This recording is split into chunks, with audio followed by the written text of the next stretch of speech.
영국이 요즘 국제사회에서 미국의 편에서 함께 중국 비판하기에 나서면서 큰 이슈를 모으고 있습니다. 심지어 영국 정보당국은 코로나19 중국과의 관계 재검토 의견을 냈는데요.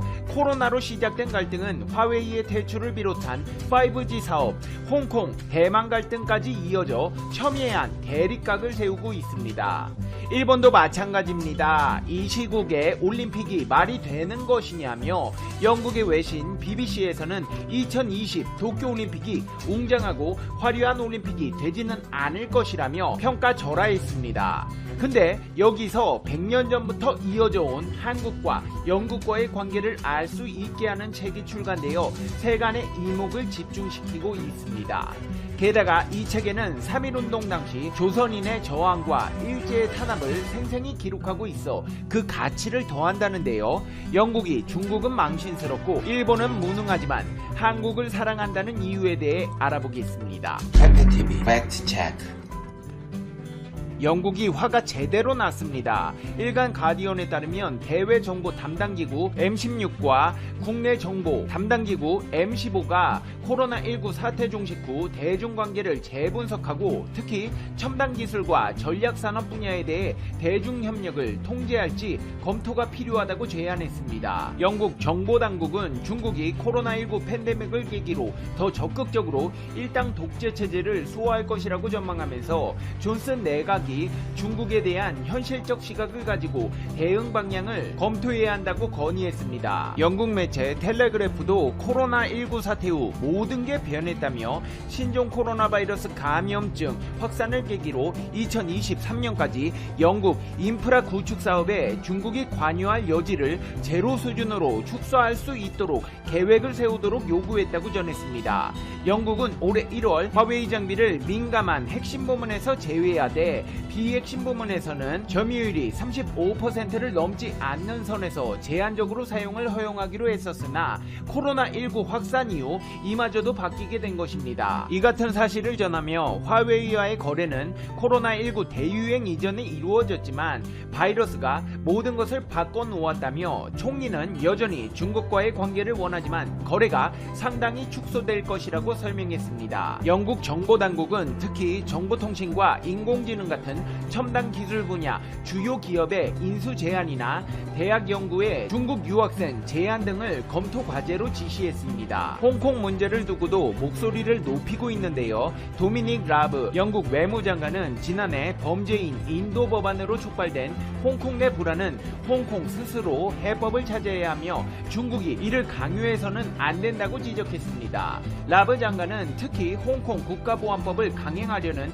중국 정부에 다시 한번 재고를 촉구했습니다. 라브 장관은 중국이 재고할 시간이 있다면서 벼랑에서 물러나 홍콩의 자율성을 존중하고 국제적 의무를 준수해야 한다고 강조했습니다. 사태는 눈덩이처럼 커지고 있습니다. 사우스 차이나 모닝포스트는 유럽연합의회가 홍콩 국가보안법 제정을 강행하는 중국을 UN 최고법정인 국제사법재판소에 제소할 것을 촉구할 예정이라고 보도한 것인데요. EU 의회는 최근 작성한 결의문 초안에서 EU와 그 회원국들은 중형 공동선언과 시민적 정치적 권리에 관한 국제규약을 위배한 중국을 ICJ에 제소하는 방안을 검토해야 할 것이다. 영국과 중국이 1984년 체결한 중형 공동선언은 1997년 홍콩 주권 반환 이후 50년 동안 홍콩의 자치를 보장하는 등 일국 양제의 조항을 촉구하는 항목이 담겼습니다. 말이 어려운데요. 한마디로 영국이 중국에게 홍콩 그냥 냅둬라. 영국에서 홍콩의 주권 반환할 때 50년 동안 홍콩 마음대로 하라는 조항이 있다. 그리고 니네 거 화웨이 이제 안 쓰겠다. 니네 기업 인력도 제한하고 유학생도 가려서 받겠다. 그리고 무엇보다도 결정적으로 코로나 책임져라 라는 것입니다. 이렇게 영국을 비롯한 유럽 국가들이 중국에 일제히 반기를 든 가운데 영국 외신 BBC에서 2020 도쿄올림픽이 웅장하고 화려한 올림픽이 되지 않을 것이라며 평가절하를 했습니다. 실제로 최근 아베 신조 총리는 노벨 생리의학상 수상자인 야마나카 시냐 교토대 세포연구소장과 인터넷 방송에 출연해 의견을 교환하던 중 도쿄올림픽, 패럴림픽을 거론하며 올림픽을 성공시키기 위해서라 하더라도 치료약, 백신의 개발을 일본도 중심이 되어 추진하고 싶다고 말했습니다. 이에 대해 야마나카 소장은 도쿄올림픽이 2년 연기가 아닌 1년 연기된 것이 대단한 숙제를 안겨준 것이라고 생각했다며 현실적인 어려움을 거론했습니다.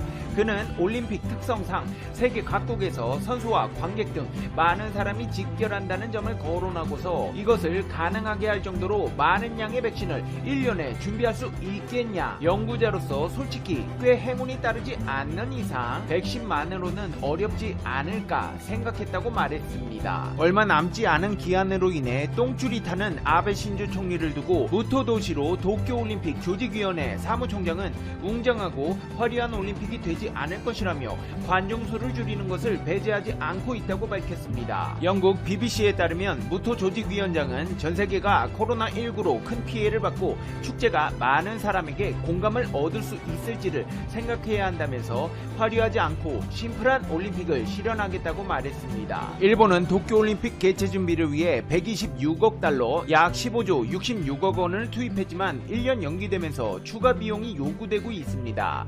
일본 정부가 전망한 1년 연기에 따른 추가 비용은 3천억엔, 3조 3,280억 원 수준이며 일본 언론과 민간 경제 전문가들은 그 이상이 될 것으로 우려하고 있습니다. 게다가 내년에도 코로나19가 기승을 부릴 수도 있습니다. 조직위원회는 비용 지출을 최소화하기 위해 올림픽 출전자 외 관계자 감원, 모든 분야의 효율화와 비용 삭감, 관계행사 축소 및 재검토 등을 구상하고 있습니다. 이렇게 영국이 중국과 일본으로 인해 국제사회로부터 염증을 느끼고 있을 때쯤 100년 전부터 한국과의 관계를 알 수 있는 그림 한 점이 공개되어 잔잔한 감동을 주고 있습니다. 바로 이순신 장군의 초상화입니다. 지금 이 그림을 보시면 푸른 융복, 하얀 새털이 달린 전립, 그리고 지휘봉, 날카로운 눈매와 반듯한 귀, 단정하게 다듬어진 수염은 청전 이상범, 화백이 그린 충무공 이순신 영정과 참 많이 닮아 있습니다. 이 그림은 영국 화가 엘리자베스 키스가 그린 이순신 장군 추정 초상화로 국내에 정식으로 공개되었습니다. 한국을 사랑한 푸른 눈의 여인으로 알려진 키스와 그의 작품은 30여 년 전 재미학자 송영달 교수에 의해 국내에 알려졌습니다. 이번 이순신 장군 추정 초상화도 공개되지 않은 키스의 한국 그림을 발굴하기 위해 그의 친인척을 수소문하던 중 캐나다에 거주하던 키스의 조카로부터 입수한 것입니다. 근데 이 그림이 과연 이순신 장군이 맞는 것일까요?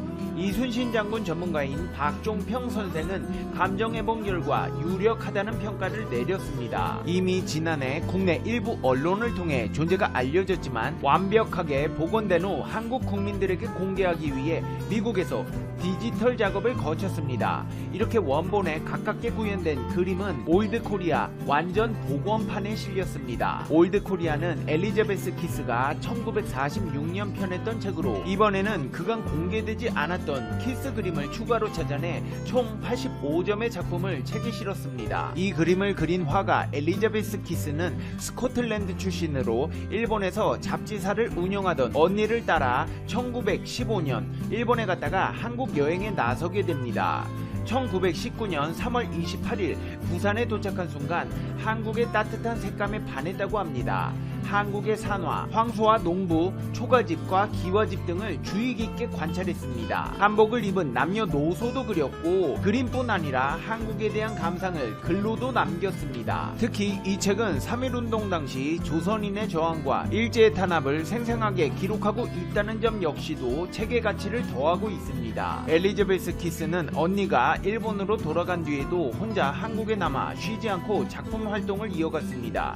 1921년 9월에는 서울은행 집회소에서 키스 작품 전시회가 열리기도 했는데요. 한국 미술 사상 첫 외국인 화가 개인 전시회였습니다. 키스는 훗날 한국 사람도 많이 전시회에 왔는데 그림 속 자신들의 모습을 어리둥절한 표정으로 보았다며 한국의 노신사들이 그림을 하나하나 음미하는 모습을 보고 기분이 아주 좋았다고 회상하기도 했습니다. 그는 훗날 다시 이 나라를 찾더라도 이토록 멋진 사람들이 여전히 남아있었으면 좋겠다고 기록에 남겼습니다. 이제 페페TV의 결론입니다.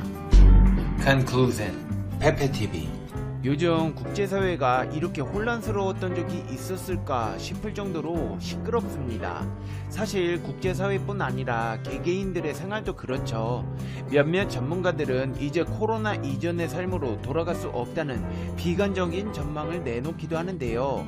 근데 과거에도 전염병으로 더 큰 피해를 입은 사례가 있었고, 그때는 지금보다 상황을 비관적으로 생각했겠지만 결국 다 이겨냈잖아요. 일본처럼 욕심내서 빨리 올림픽 하겠다고 해서 또 위기를 초래하지 말고, 우리 이렇게 된 바에 조금 더 마음 차분하게 먹고 침착하게 조심히 천천히 보다 철저하게 이 위기를 이겨냈으면 합니다. 페페TV 시청자 여러분은 어떻게 생각하세요? 페페TV는 여러분의 생각이 궁금합니다. 댓글로 여러분의 생각을 남겨주세요. 그러면 여러분, 오늘 하루도 행복한 하루 되세요. 당신은 소중하니까요. 다음 영상에서 봬요.